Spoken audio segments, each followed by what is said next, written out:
Olá, sejam bem-vindos à nossa mesa de bate-papo aqui no Festival Fibra.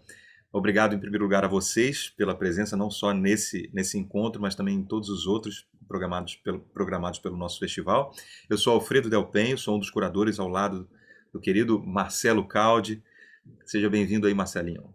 E aí, querido, tudo bem? Bem-vindos todos.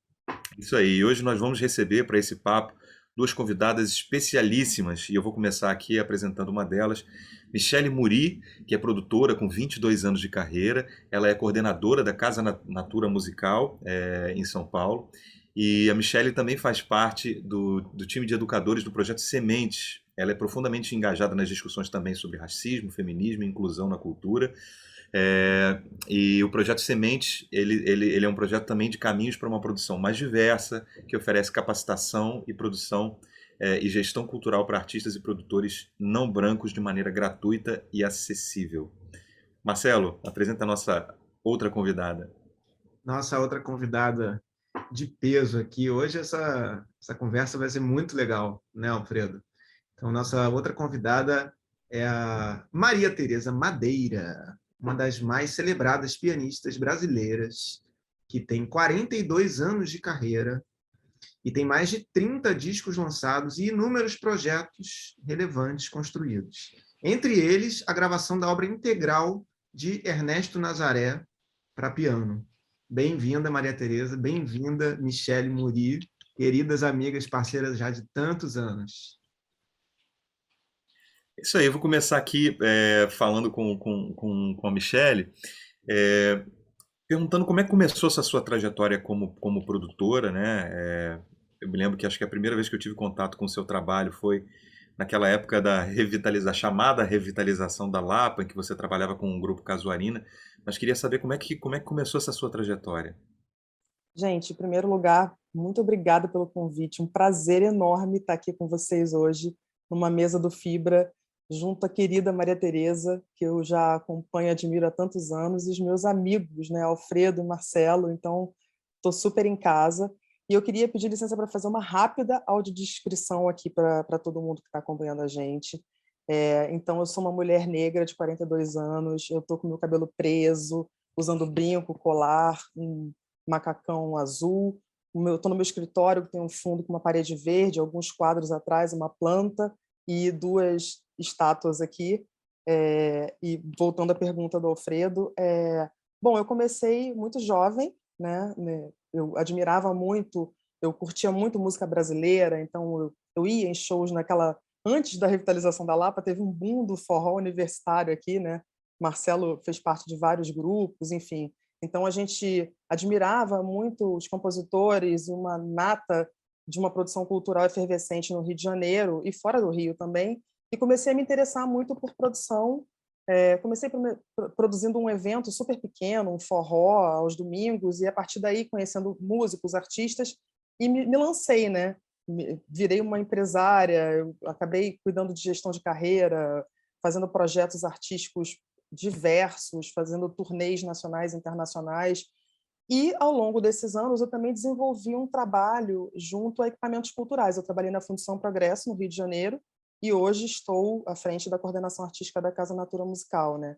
Então, foi uma trajetória aí ao longo desses 22 anos, de muita luta, né? De muita batalha e de muito entendimento do meu espaço e do meu lugar enquanto uma mulher preta, à frente desses movimentos todos, né? Tanto da gestão de carreira de alguns artistas quanto dos espaços. Então, eu acho que foi isso. Assim, fui motivada pelo amor à música e fui me encontrando nessa necessidade de trazer pautas e discussões muito importantes para a nossa sociedade. Que beleza. Queria passar aqui a bola para a Maria Tereza, para a gente começar um papo aqui com ela também. Maria Tereza, você tem música na sua história familiar, né? Sua mãe tocava sanfona, que eu sei. Eu não sei se a música ela existia de maneira amadora, se você tinha alguém profissional dentro de casa, mas como é que foi a tua trajetória no piano e no aprendizado musical? Conta um pouquinho para gente. Bom, primeiro queria dar um alô para todos, para todas, e dizer que eu acho esse tipo de bate-papo muito importante, né? Porque eu aqui com duas pessoas queridas, Alfredo, Marcelo, e reencontrando aqui a Michele, né? Tendo prazer de ter conhecimento dessa trajetória dela tão bacana, assim, tão engajada, né? Eu fico muito feliz, assim, eu acho que eu já sou quase 20 anos mais velha que a Michele, mas a gente acompanha, eu acho que como eu trabalho também numa universidade pública, eu tenho essa chance, assim, de acompanhar os eventos que se transformam, né? Que surgem, que modificam. Então, a gente fica sempre de olho no que está acontecendo, graças aos alunos, né? Que eles não têm ideia o quanto eles ensinam para a gente. Então, eu costumo dizer que eu nunca pensei que eu fosse gostar tanto da vida acadêmica como eu gosto, porque eu acho que é um enriquecimento e não tem nada de conflitar com a vida artística no palco. Uma coisa vai ajudando a outra, então eu me sinto uma pessoa muito privilegiada de ter essa coisa multifacetária, assim, né? E com vocês aqui, que somos todos do mesmo calibre, assim, de ter multitarefas e de ter muitas capilaridades, assim, na vida profissional. Eu gosto muito disso. Bom, respondendo à pergunta do Marcelinho, a minha mãe tinha um irmão, né? E veio. Minha avó tinha 20 anos quando veio com os 2 filhos para morar no Brasil. Se casou com 16, com uma pessoa muito mais velha, veio de navio. Então, foi parar em Nova Iguaçu. E aí, minha avó, ela fez questão que os filhos estudassem, né? Que minha avó, além de ter perdido a mãe no parto dela, que era uma mágoa enorme que ela tinha de não ter conhecido a mãe, ela quis ser aquela mãe que ia prover a educação, não só o amor, o carinho, o afeto. Então, meu tio se formou médico e a minha mãe se formou em música, pelo Conservatório Brasileiro de Música. E foi discípula do Mário Mascarenhas. E aprendeu acordeon, foi professora de acordeon e se especializou em educação musical também, com a primeira esposa do Francisco Mione. Então, foi o lar que eu nasci, foi a minha mãe, com os 2 pés na música, e como Nova Iguaçu tem a questão do trajeto, minha avó falou, vamos fazer uma escola, vamos ver o que dá, vamos fazer um espaço. E minha mãe teve uma escola de música durante 47 anos, de música e dança em Nova Iguaçu. Então, eu sou fruto disso, né? Então, na barriga, ela disse que dava aula de acordeon assim, porque a barriga era enorme. Eu, que hoje em dia tenho 50 quilos, um metro e meio mais ou menos, nasci com 4 quilos. Não adiantou nada, né? Como vocês podem reparar. Mas ela falava que dava aula de acordeão assim, até o final da gestação. Então, esse envolvimento com a música foi uma coisa natural, porque a minha casa e a escola tinham os fundos que se comunicavam. Então, a gente ouvia música o dia inteiro. A minha casa dava de frente para uma rua e a escola dava de frente para outra. E aí não sei, eu comecei a viver música. Então, com 2 anos, eu subi no piano e toquei. Olha a Cabeireira do Zezé, porque eu tinha 2 anos, porque era o Carnaval de 1963, que eu só faço anos em outubro, então eu tinha 2 anos. Aí ficou aquela comoção, né? Menina, recebeu alguma coisa, sei lá, é de outro planeta. Ou seja, eu comecei a tocar piano assim, né? E aí fica aquela coisa, leva na televisão, faz isso. Meu pai falou, não vai levar a lugar nenhum. Ela vai para a televisão na hora que tiver que ir, quando ela quiser, não sabe o que ela vai querer fazer, deixa ela tocando. Aí eu comecei a fazer aula de piano na escola da minha mãe, né? Mas eu tirei todas aquelas peças iniciantes eu tirava de ouvido, de tanto ouvir, né? Eu ia com um caderninho, eu sentava, tocava, mas eu não lia nada. Absolutamente nada. Com 5, 6 anos eu fiz o curso sem praticamente ler nada, era tudo no ouvido. Só que como eu gostava, eu fiz o curso técnico todo. Chega um lugar que você tem que fazer aula de teoria, de harmonia, e aí eu gostei muito daquilo. Aí eu comecei a ler de verdade. Então eu comecei na música assim. É, foi uma coisa que, sei lá, foi uma paixão, assim, minha eterna paixão, né? Eu casei com piano, na verdade, né? Com a música, né? O resto foram as pessoas são parte da minha vida, né? Que foram parte da minha vida, mas meu casamento acho que foi ali, com 2 anos de idade, com piano.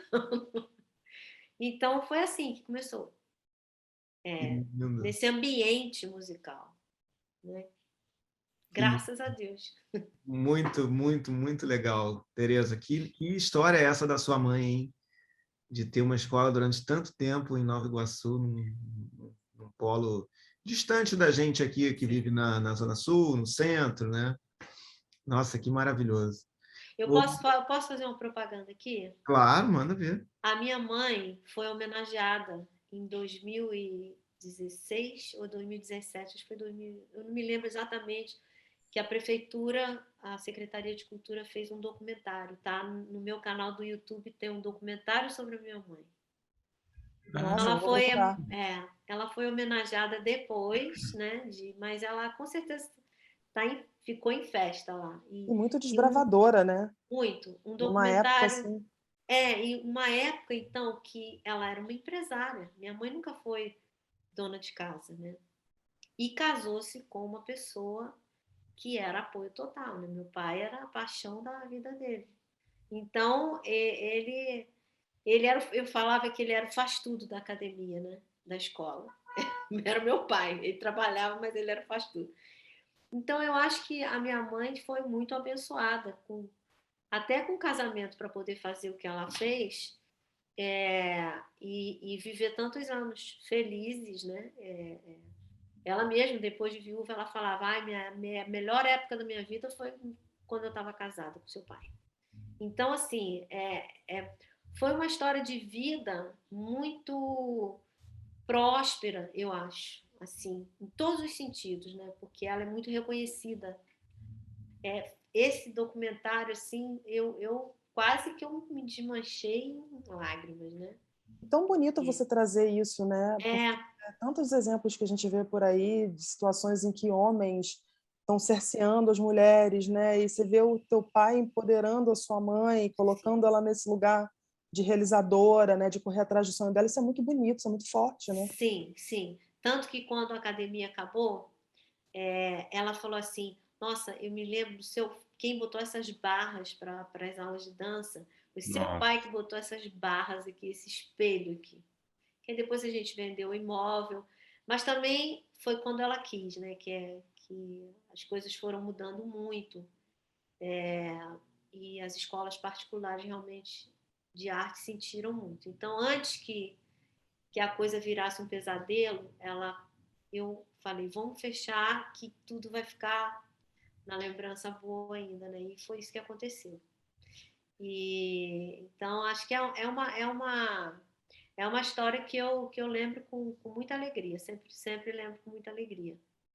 E Tereza, seguindo nessa história da sua mãe, dessa herança que você tem em casa, você certamente encontrou seus desafios sendo mulher, artista e pianista no Brasil, né? Certamente você encontrou Sim. inúmeros desafios. Você pode falar um pouco deles? Olha, encontrei, mas se eu te disser que eu encontrei muito preconceito por eu ser do subúrbio, você acredita? Claro que acredito. Porque é, o subúrbio era mais longe do que hoje, né? Eu acho que a gente tem essa noção, porque tudo ficou mais próximo, né? Então, eu entrei muito nova para a faculdade, né? Entrei com 17 anos para fazer bacharelado em piano. E eu lá em Nova Iguaçu, eu me destacava, né? Porque eu tinha facilidade. Mas aí na faculdade é outra história, você se mistura com outras pessoas e aí você se dá conta de que o buraco é mais em cima, né? Então, mas eu também nunca me fui muito vaidosa com esse negócio, assim. Eu sempre falava assim, não, eu tenho que buscar mais alguma coisa, né? E o preconceito, assim, de ser do subúrbio, muitas vezes era pior do que eu ser mulher, porque eu falava, eu sou do subúrbio, mas, gente, olha, eu não passo necessidade, eu sou uma pessoa eu sou de família de classe média, minha mãe trabalhadora, meu pai, assim, eu tenho casa própria, né? Assim, eu não passei por nenhuma necessidade, graças a Deus, a gente até ajuda. Minha mãe era daquela que o aluno não podia, ela dava bolsa, entendeu? Então ela fazia o trabalho social dela ali quietinha, sabe? Para resolver as coisas, né? E, e assim, o que às vezes me incomodava era no próprio meio, né? Ter algumas pessoas que traziam à tona alguns alunos que estavam em ascensão, né? E como eu fui um pouquinho fora da curva, porque é o seguinte, quando eu entrei para a faculdade, foi que eu conheci outros instrumentistas de verdade, né? Porque basicamente lá no Nova Iguaçu era piano, violão, flauta doce, mas não tinha assim, tinha aula de dança, né? Eu também me formei em dança, mas não tinha assim aula de violino, de fagote, né? Porque era uma estrutura que não cabia. E a escola era um departamento do conservatório, né, brasileiro de música. E quando eu entrei para a faculdade, eu falei, gente, tem contrabaixo, tem tudo aqui, tem gente fazendo composição, tem... Aí eu me encantei, primeiro com os compositores ali, que eu conheci vários naquela época, que foi o Ripper, o Ronaldo Miranda, o Roberto Vittori, todos eles ali, né? E muitos outros, Paulo Chi. E aí eu comecei a tocar música deles. Eu falei assim, eu quero tocar música de quem está fazendo agora, né? E me encantei. E música de câmera, né? Então, quando eu tinha 20 anos, eu tinha colegas que já tinham tocado todos os estudos de Chopin, né? E eu tinha tocado todas as sonatas de flauta e piano de Bach, de Handel, todas. Então, assim, eu fui meio fora da curva, assim. E foi como eu comecei a trabalhar com música. Fui fazendo acompanhamento em música de câmera. A questão do solista veio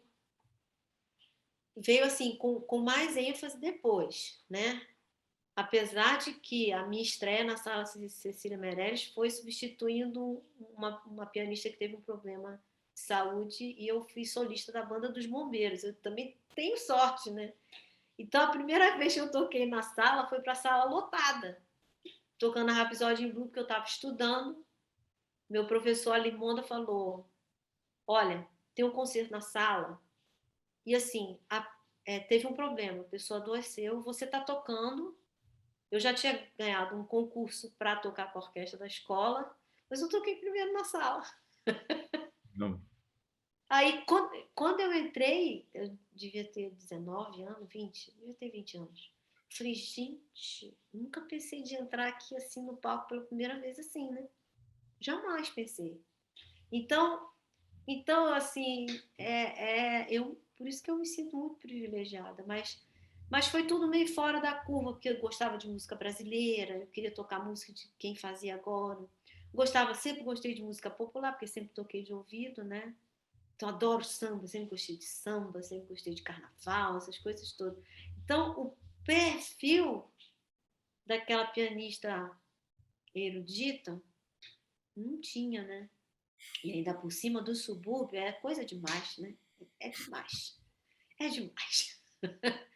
Então, assim, tem essa coisa que para mim foi bem forte, assim, mais do que as outras coisas.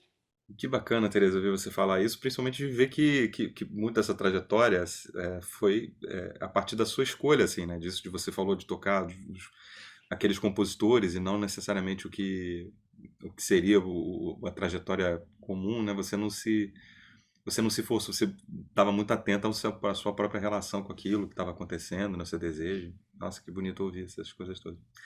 E, Michele, eu ia te perguntar o seguinte, né? A Tereza falou dessa relação de ser do subúrbio, e muitas vezes a gente não tem, né, nem noção do nosso lugar de privilégio, no meu caso, assim, né? E do quanto também do privilégio dos que cercam a gente. Então, isso que você falou, que você começou admirando esse pessoal naquele movimento forró universitário, e que a gente observa ali que ainda era, quer dizer, não só ali, né, mas todas essas situações assim, os privilégios, quando a gente começa a observar, vão ficando muito claros, né? Então, eu queria saber contigo quando que você passou a ter consciência dessa relação é, da facilidade de acesso aos espaços, dos privilégios, especialmente dos brancos, especialmente dos homens brancos, né? E quando que você percebeu também que você poderia ser um agente no sentido de, nessas discussões sobre essas pautas como racismo, feminismo, inclusão, como que você quando que você percebeu que você poderia ser um agente modificador nesses espaços de privilégio? Olha, Alfredo, é muito curioso, assim, porque eu percebi isso desde muito cedo, porque, ao contrário da Maria Tereza, eu fui nascida e criada na Zona Sul do Rio de Janeiro, sou carioca, com uma série de privilégios de uma classe média, leia-se pobre, né? Porque classe média, todo mundo deveria saber que num país de miseráveis é pobre, mas que, né, tem condições mínimas, né, de sobreviver e de viver, enfim, tive acesso a uma educação plena, pública.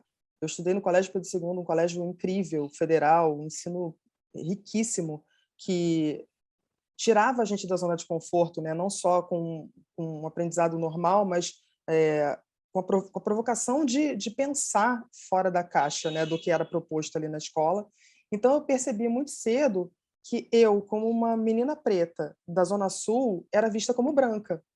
E tinha alguma coisa muito errada nisso, né? Para certos grupos, eu passava como, não, você não é negra, você é moreninha. Então, assim, não, gente, não sou moreninha, né? Então, a minha luta já começou desde cedo, tentando, dentro dos meus próprios grupos ali de escola, faculdade, bairro. O Rio de Janeiro, para quem conhece, sabe, né? Tem um limite muito curto, o nosso recorte geográfico está ali. A gente tem a periferia, tem a construção das comunidades na Zona Sul, é tudo muito próximo, né? A gente acaba não percebendo no dia a dia como se constrói o racismo no Rio de Janeiro. E isso é muito interessante, porque quando eu me mudei para São Paulo, que já tem uma outra geografia, né? Os pretos já ficam à margem, né, em São Paulo, isso me provocou muito também. Eu entendi que o racismo é muito forte, é muito real. Eu não tinha essa percepção. Então, é óbvio que eu já trabalhava isso desde o princípio. Inclusive, trabalhei com muitos grupos de homens brancos, heterossexuais, em que eu pude trazer a minha perspectiva e ser ouvida e ter aliados que eu tenho até hoje. Vocês são meus aliados até hoje, inclusive, né? Mas quando eu me mudei para São Paulo, eu percebi as nuances tão cruéis que existem na condição do racismo, né? Eu acho que eu vivia numa certa bolha no Rio de Janeiro justamente por estar na Zona Sul, numa área de privilégio que eu sempre nasci e fui criada, né? Então, a partir disso, eu me movimentei para que eu pudesse ampliar as minhas visões, trazer os meus propósitos de inclusão para dentro, não só dos meus projetos, mas para os espaços que eu estivesse, enfim. Ou até mesmo quando eu abri uma empresa, uma consultoria, né, a Alfazema, que é focada nisso, em desenvolver caminhos para a inclusão e diversidade em projetos culturais, foi muito motivada a isso, a ter uma conversa direta, já que eu tenho dentro dessa loucura toda, eu tenho esse privilégio de, né, ter uma condição social melhor e estar inserida em ambientes majoritariamente brancos, eu tenho esse lugar de letramento, digamos assim. Então, esse passou a ser meu desafio, né? Trabalhar num outro lado. Eu não me vejo como uma mulher protagonista, como uma preta periférica. Eu não posso estar numa linha de frente, eu não posso estar num front ali debatendo o racismo estrutural como pessoas que têm uma série de demandas que eu não tenho, né, frente ao racismo. Então, eu encontrei o meu lugar justamente nesse diálogo, nesse meio do caminho. Eu posso falar uma coisa? Por Que eu favor. Claro. acho muito interessante essa perspectiva que você traz, porque teve uma vez que, numa situação que eu sou do subúrbio, então eu entendo muito essa proximidade com a Zona Sul e, ao mesmo tempo, essa distância, entendeu? Existe uma distância grande. Então, por exemplo, algumas pessoas achavam que minha mãe, além do trabalho dela, ela fazia questão de falar: olha, a sua filha está fazendo balé, seu filho está tocando piano, leva para assistir alguma coisa, né? Porque ela fazia várias atividades ali. A gente cansou de levar pessoas para dançarem lá, pessoas para, né, iam por obra e graça dos meus belos olhos, porque nunca teve nenhum tipo de fomento, né? Essas bolsas que se dão, que às vezes tem convênio com prefeitura, com o estado, nunca teve isso.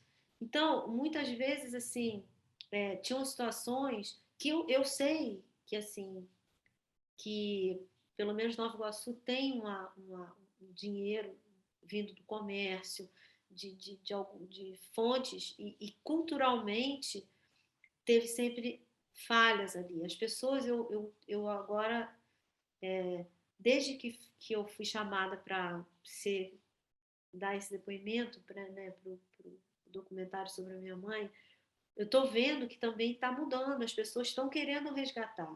Então, a ideia assim, ter um núcleo cultural lá também, né? E, inclusive, eu faço parte à distância, assim, de um núcleo que está se formando para ver se faz alguma coisa mais constante, né? Que não seja muito picado.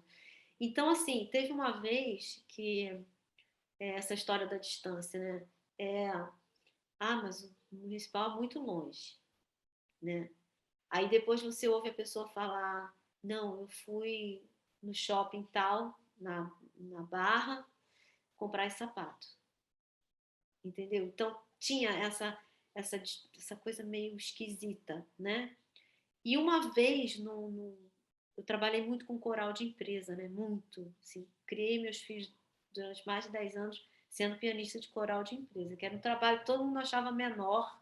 Eu falei: olha, menor é eu não ter dinheiro para sustentar minhas crianças. Então, trabalhei em vários, assim, várias vezes. O Marcelinho sabe que ele me substituiu. Era seu suboficial uma época, hein? Oficial, exatamente. Coral criou o Marcelinho, inclusive, também, né? Ajudou a criar o Marcelinho. Eu Ajudou tinha também. 12 anos. Exatamente. Precoce. Então, uma vez, teve uma daquelas pessoas no meio que que teve um comportamento assim abrupto. Aí eu pensei assim cá comigo, falando umas coisas que não tinham conexão, como essa questão da distância, né? Aí eu falei assim, meu Deus, isso é coisa de suburbano. Aí uma pessoa falou: nossa, você é preconceituosa. Eu falei: não, eu sou suburbana. Eu sei, porque isso que acontece.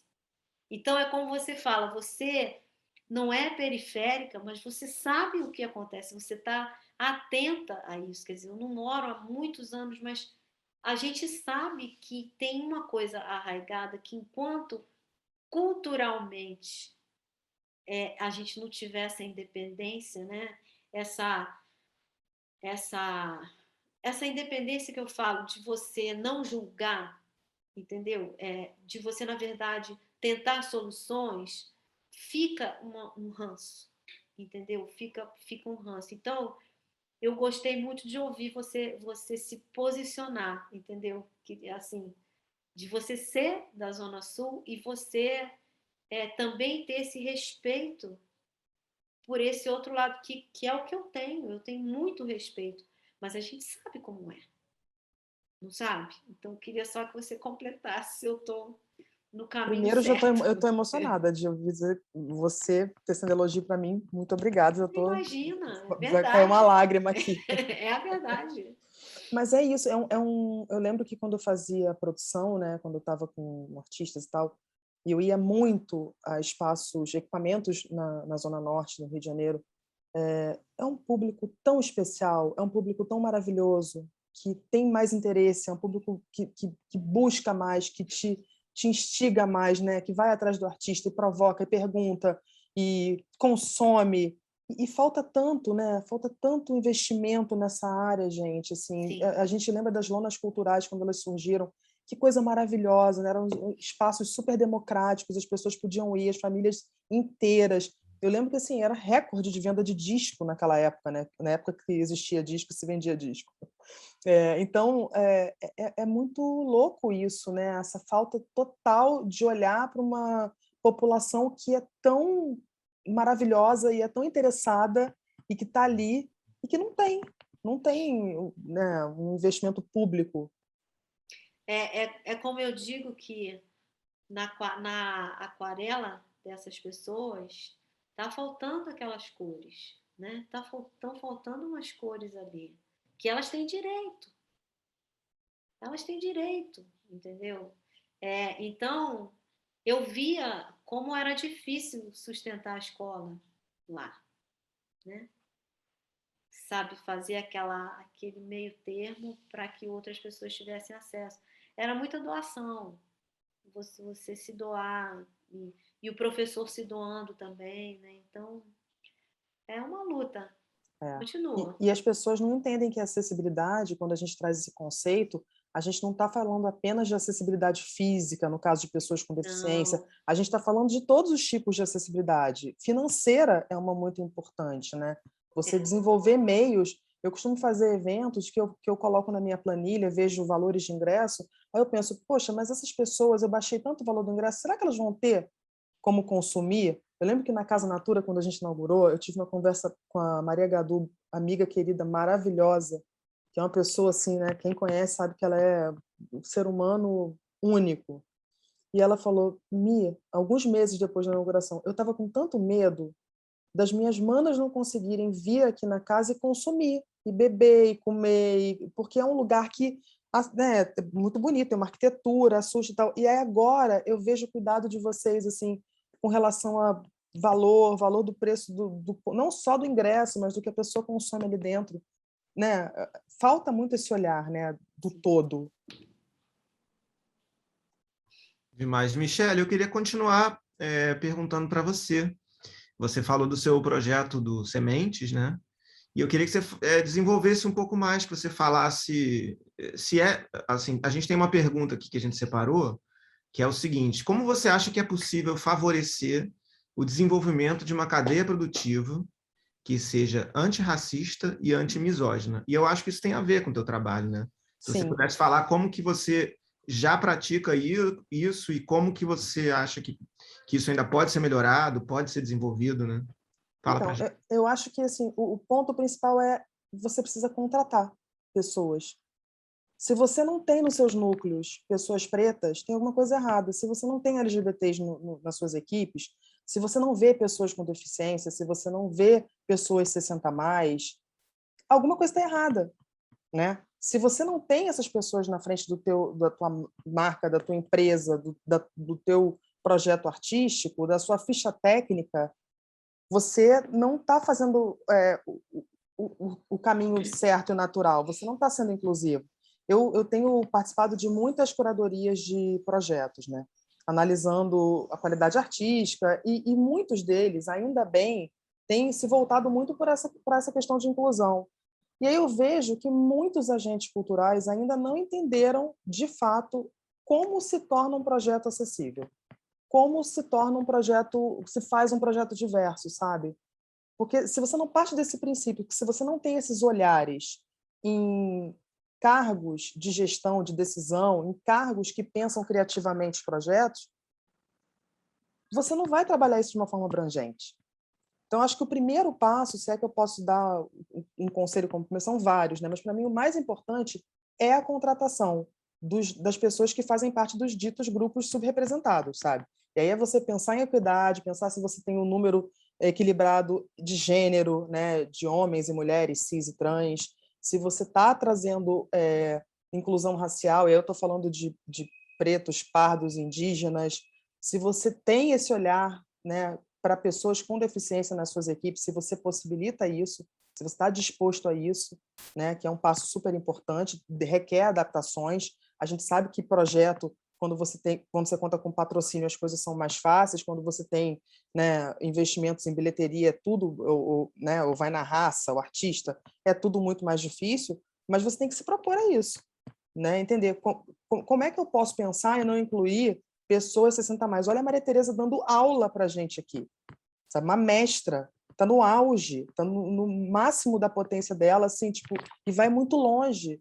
Então, eu acho que a gente tem que se abrir a isso, a pensar na composição dos nossos times, dos nossos pares, das nossas equipes, olhar com quem a gente convive. Tudo isso é muito importante para a gente começar a pensar em inclusão. Ótimo você falar isso. Só complementando também essa pergunta, porque isso você está falando de quem está produzindo o projeto, né? Mas ainda bem que agora chama a atenção, né, quando a gente vai no lugar e que a gente vê, poxa, peraí, tem pouco preto nessa plateia aqui, assim, né? Então, o que está acontecendo? Por que não tem negros assistindo esse show? Qual foi o recorte, assim, né? Onde que a gente criou uma barreira aí, né? É uma barreira no acesso na divulgação, no acesso do local, é um lugar que já tem um apartheid na cidade, é o preço, é o tipo de arte que está sendo veiculado ali que não fala aquelas pessoas. Então, ia te perguntar sobre isso, assim, né? Como que do outro lado, você falou desse lado contratando, né? E para o outro lado, assim, né? Para gente possibilitar o acesso cada vez mais a pessoas negras, assim, né? E especialmente para esses lugares, para esses espaços que a gente percebe que são mais frequentados por brancos, assim. Eu acho que a inclusão de políticas públicas é fundamental que a gente tenha isso. Eu quero trazer aqui uma lembrança que me veio aqui muito forte, Alfredo, da gente num restaurante super bacana que você me levou para conhecer em Salvador. Não vou falar nomes, né? Não vou aqui entregar, mas que eu era a única pessoa preta no restaurante. Um restaurante caro, né?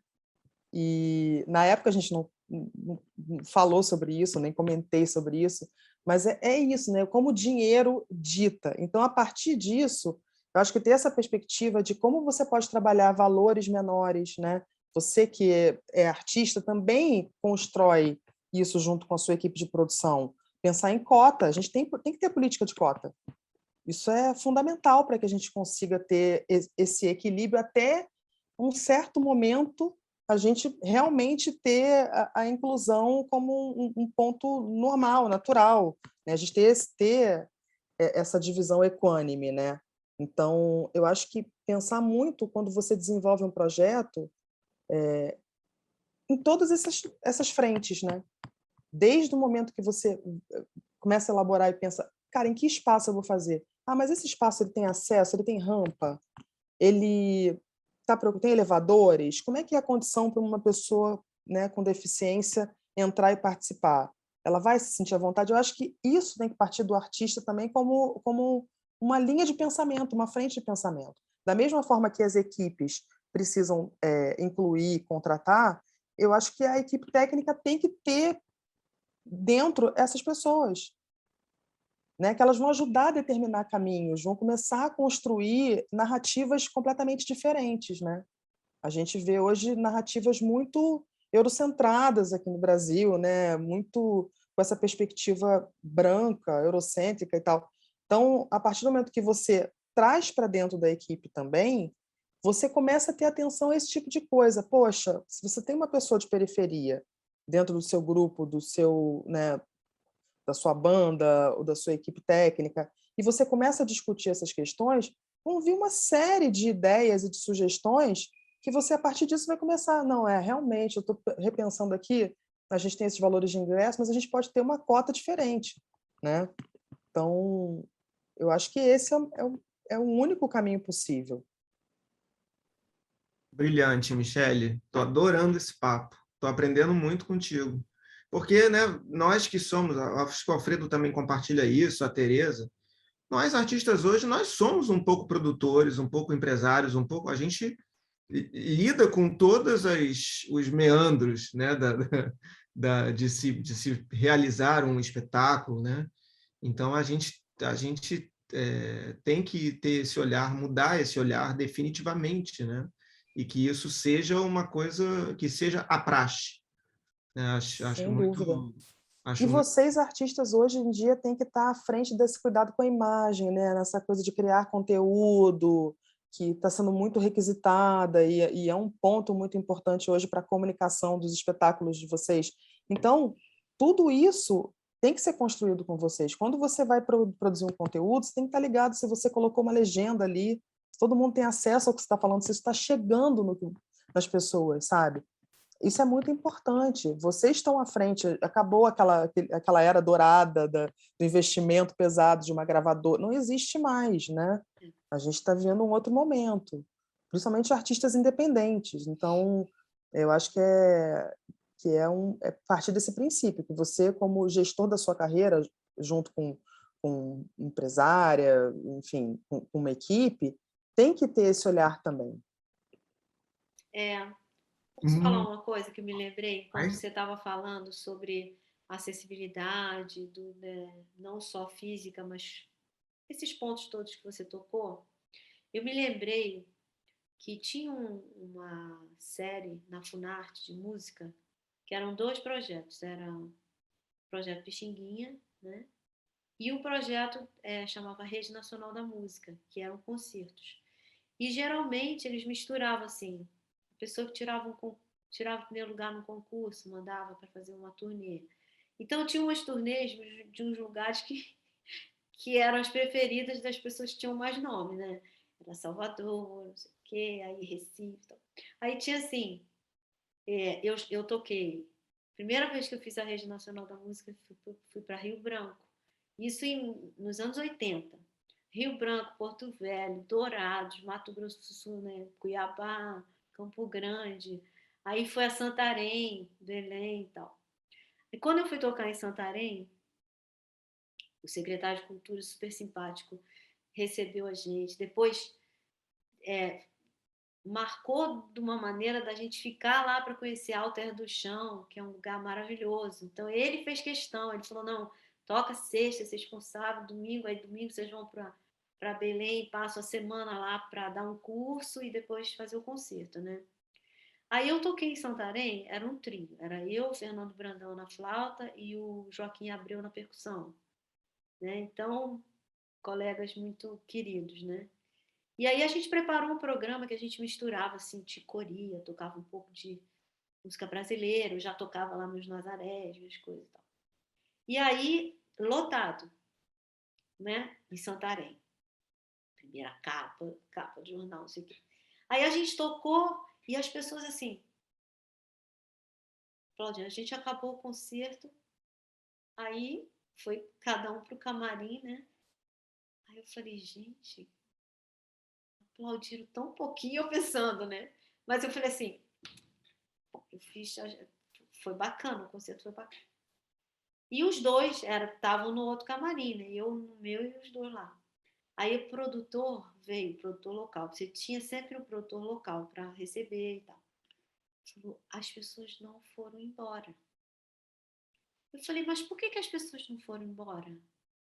Porque elas querem bis. Eu falei, então você vai lá, você volta lá e fala para elas que elas têm que bater palma e gritar. Porque senão a gente não vai voltar. Então você vê assim, é tanto medo de se manifestar, porque um concerto é uma coisa que você não, né? Você tem que respeitar, mas é um respeito que Deus me perdoe, sabe?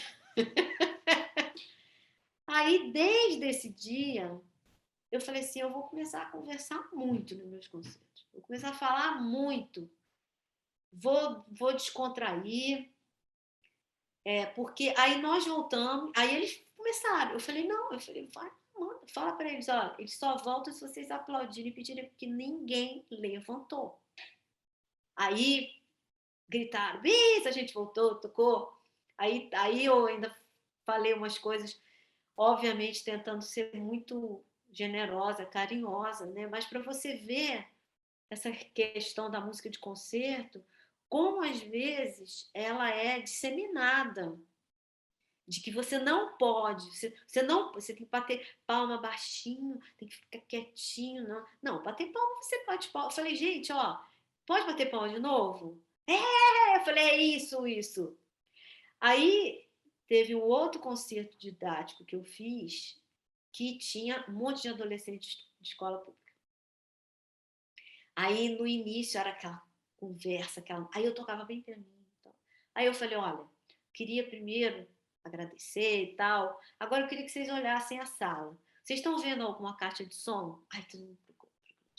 Falei, tem caixa de som? Não tem. Eu falei, pois é. Então. O som só vai sair daqui do piano. Eu tive que dar essa explicação. Se vocês falarem, nem eu vou me ouvir. Então, a gente tem que fazer uma força, porque tem horas que eu vou surpreender vocês. Eu vou tocar pianinho, tem horas que eu vou tocar mais forte. E isso aí que vai ser o barato da história, entendeu? Porque não tem botão de volume aqui. Não vou poder fazer.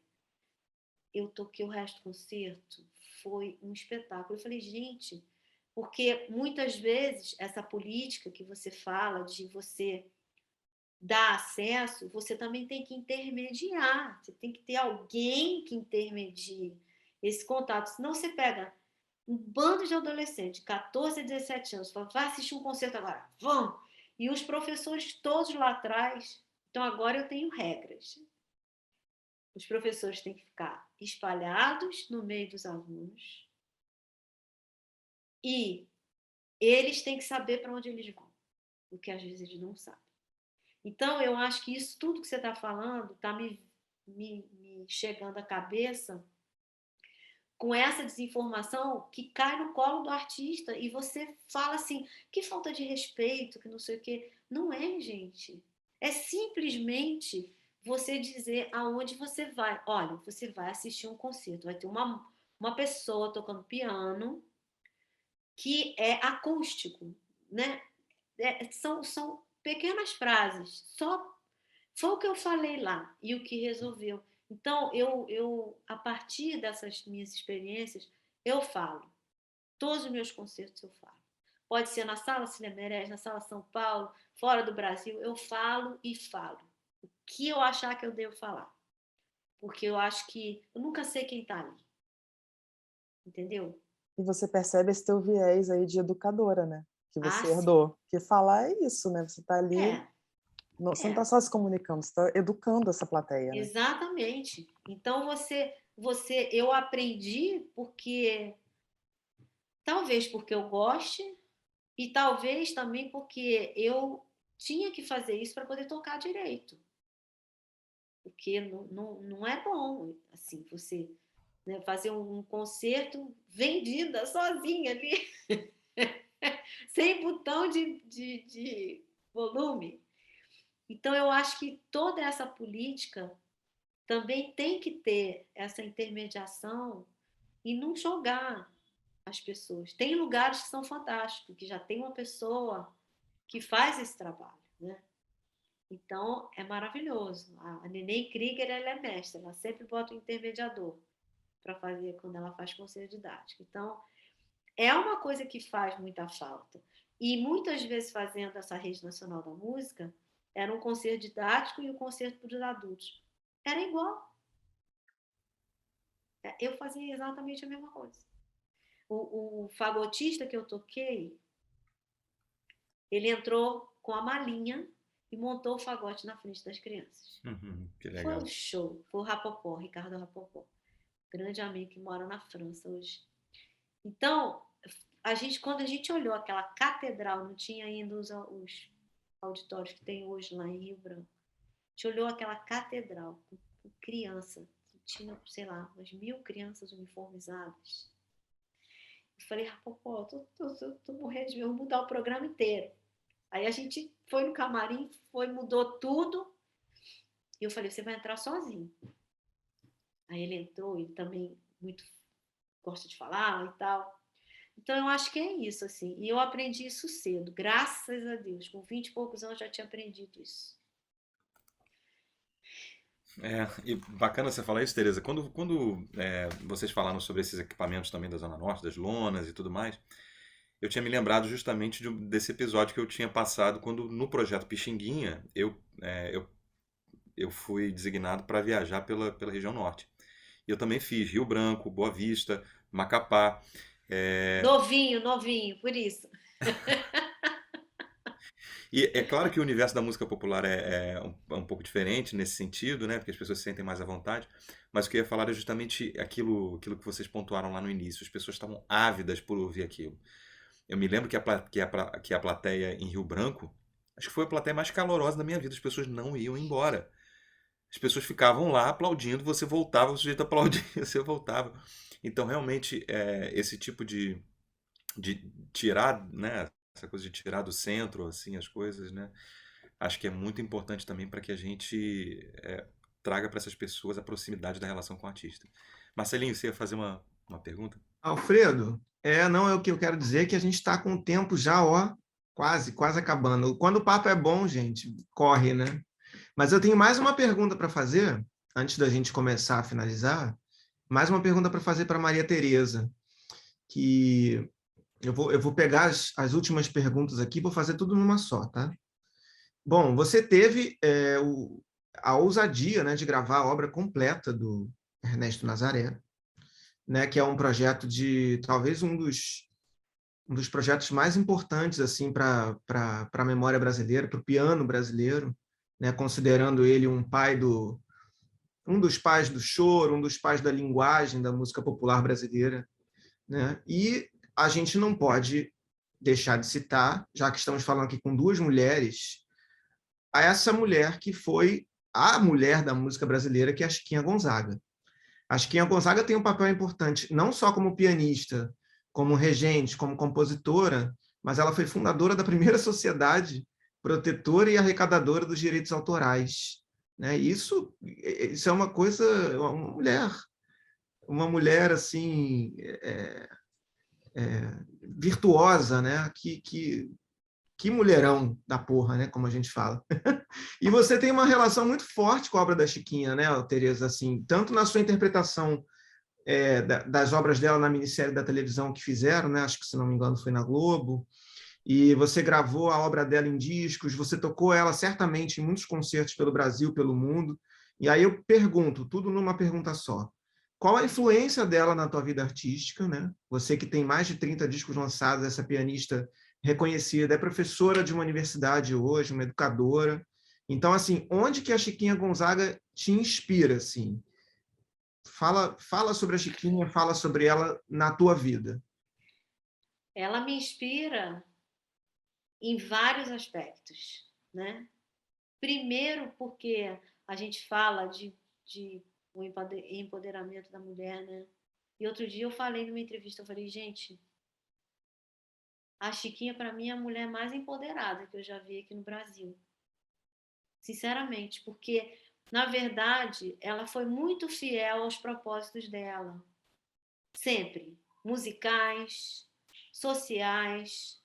Ela enfrentou um divórcio completamente absurdo. Ela foi uma mãe que perdeu os filhos porque não tinha como ela ficar com os filhos. Então, assim, mas mesmo assim, ela encontrou na música e na fala dela política, né, no envolvimento dela, porque ela era abolicionista, e, e eu acho que a música dela, a música de teatro dela, principalmente, ela escreveu coisas para piano maravilhosas, né? Inclusive foi a primeira edição que eu fiz de obra de música que eu fiz na minha vida, que foi Chiquinha Gonzaga para Todos, que eu peguei algumas músicas dela e facilitei, porque não tem música para iniciante, então eu fiz assim 4 volumes, e foi um trabalho que eu me debrucei sobre a obra de piano para ela. Mas antes eu já tinha me debruçado sobre a obra para teatro, né? E o que eu percebo é que ela não tinha medo. Ela não tinha medo de nada, de ninguém. Ela tinha absoluta certeza do que ela tinha que fazer. Então, os filhos foram tirados dela. No final da vida, as filhas tentaram se reaproximar, mas ela não se dobrou porque ela falou que ela viu que havia um interesse além de conhecer a mãe, né? Então, ela falou: eu não as reconheço, eu não as criei. Então, já tinha um interesse sobre. Ela foi uma pessoa de sucesso. Olha, e você não vê uma matéria de jornal da época que deixa a imagem dela cair por terra. Não. É Francisca, Dona Francisca, tudo. Chiquinha, nem sempre é ela chamada de Chiquinha, né? Dona, maestrina, compositora. Então, eu acho que ela conseguiu tudo, tudo que ela podia na época, e ela foi respeitada, foi muito respeitada. E conseguiu sucesso em vida. Então, primeiro, ela não se vendeu, nem a casamento, nem a nenhum político, nem a nada. Ela na verdade, ela teve uma retidão de comportamento na vida dela, que eu vou te falar, é uma coisa difícil na posição dela não cair em tentação, né?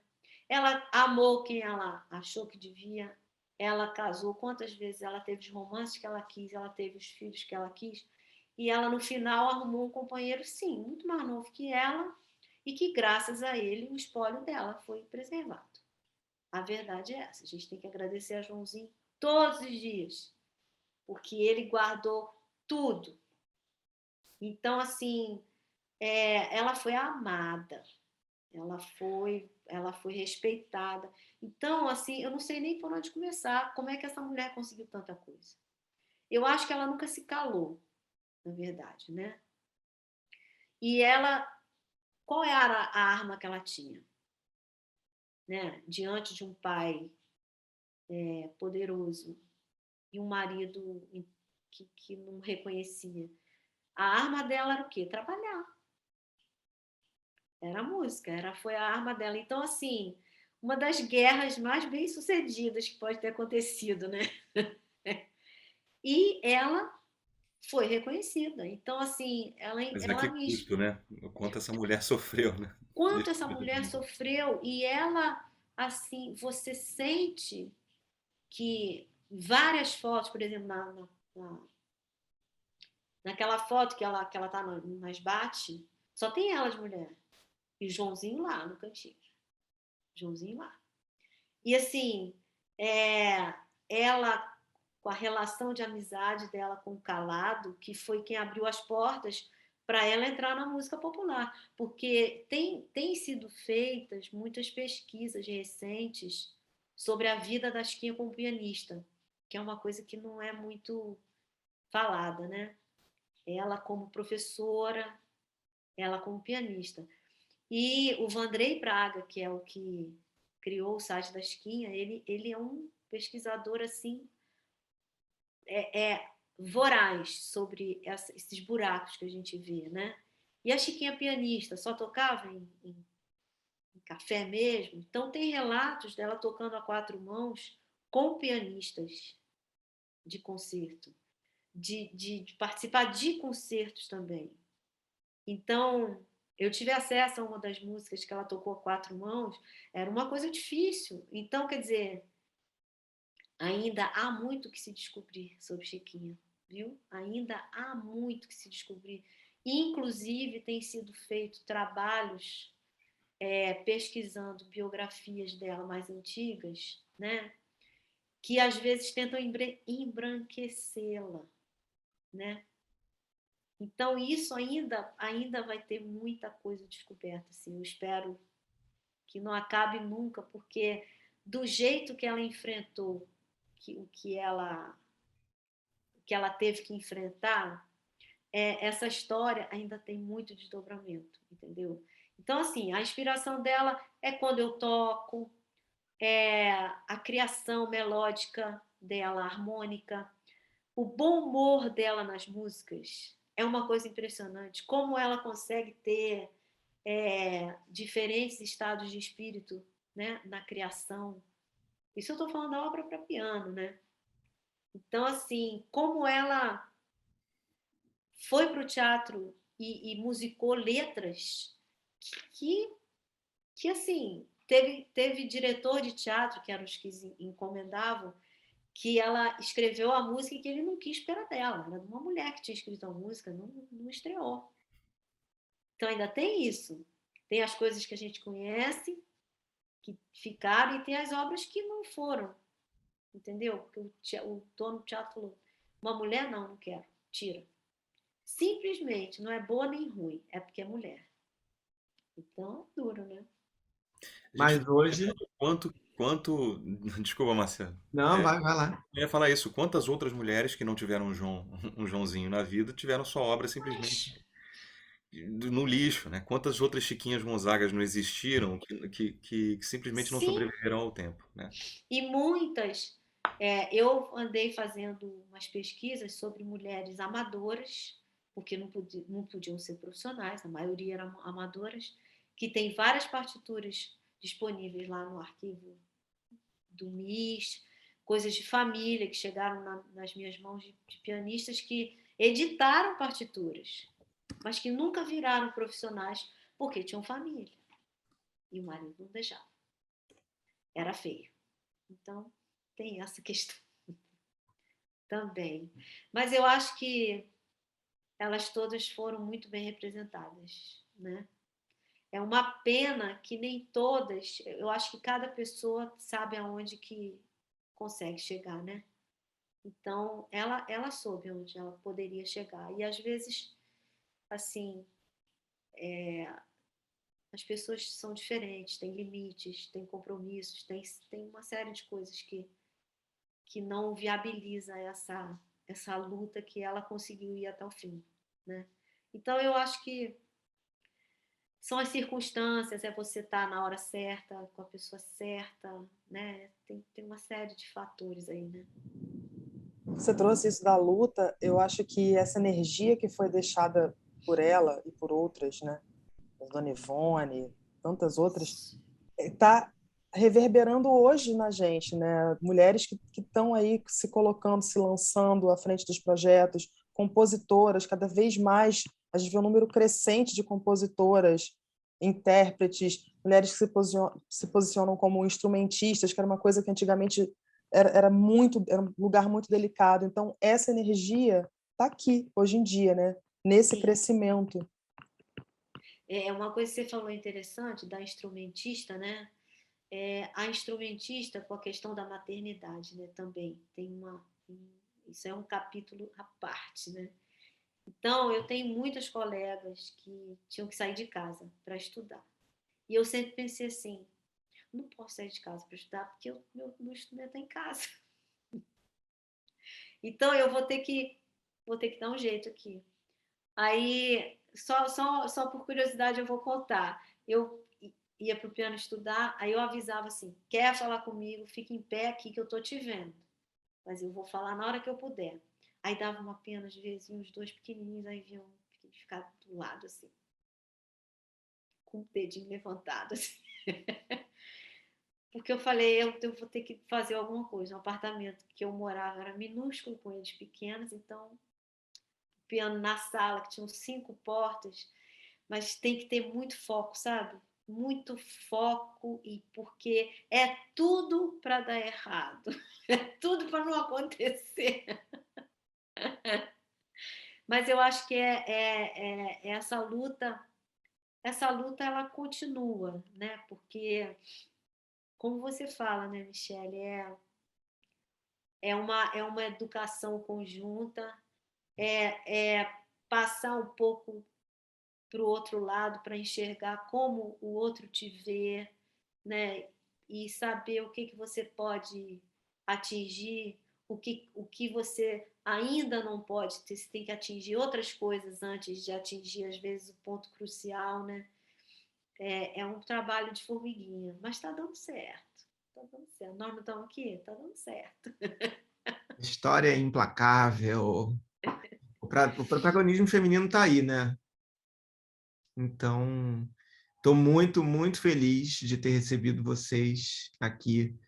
Acho que o Alfredo compartilha também desse sentimento, dessa mesa maravilhosa. Essa é a mesa Pixinguinha, né? Essa é a mesa Pixinguinha, representada hoje por duas mulheres maravilhosas, Maria Tereza Madeira e Michelle Muri.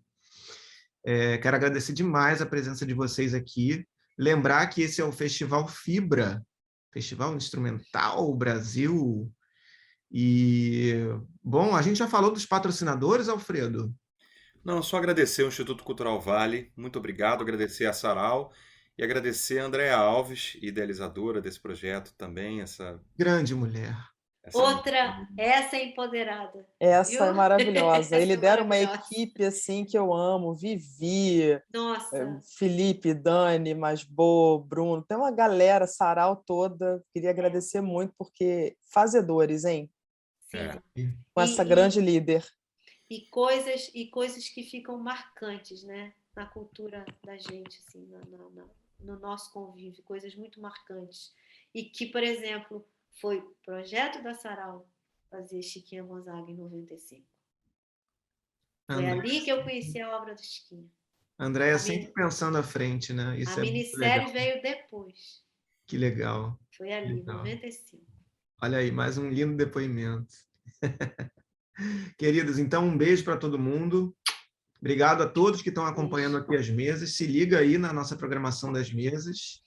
E um beijo para todo mundo. Até a próxima. Muito obrigada, Michelle. Beijo. Obrigado. Imenso. Obrigada, Alfredo, querida. Marcelinho. Obrigada Adorei. por tudo. Valeu. Beijo, gente. Beijo, queridas.